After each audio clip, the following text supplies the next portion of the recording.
مردان کې د دبلیو ای سی سی ام د سوري لاندې د نامیاتي سرې پلانټ کال 2000 کې لګولې شوی وو، کوم چې کامیابی سره روان دی او د روزانه په بنیاد 15 ټنه کچرا په نامیاتي سره کې بدلوي. د دې پلانټ په اړه د دبلیو ای سی سی ام مینیجر میونسپل سروسز محمد اسحاق سونو پښتونخوا ته صدارنګ ویلي دي.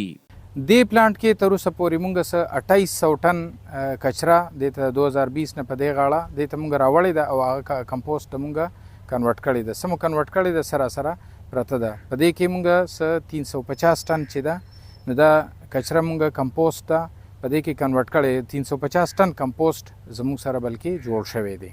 ګرینډینګ وکړو او پیکینګ یې وکړو.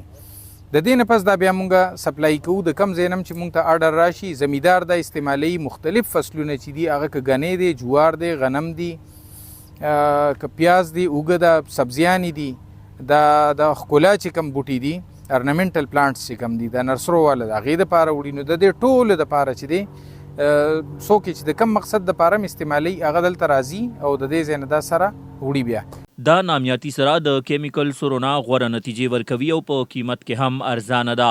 په دې اړه یو مقامي کروندګر مطاهر شاه ویلي دي. دې چې کوم د زړې کچرې نه چې کوم دغه د دې د سره جوړی نو دا د پټو دپاره ډېر بهترین ده، ځکه چې دا د نورو کادونو مطابق چې کوم دی دا کوم چې کیمیکل کاد دی د هغې په نسبت باندې دا موږ له 100% کار راکوي. د کار نه علاوه موږ ته بچت دا پرېوځي چې هغې ته به مختلف سپریګانې یو څه بل څه موږ کول نه هغه لحاظه هغه موږ نه کوو او د دې نه علاوه چې بخار کم دی نو دا موږ ته تقریبا 50% د هغې کې ریلیف راکوي.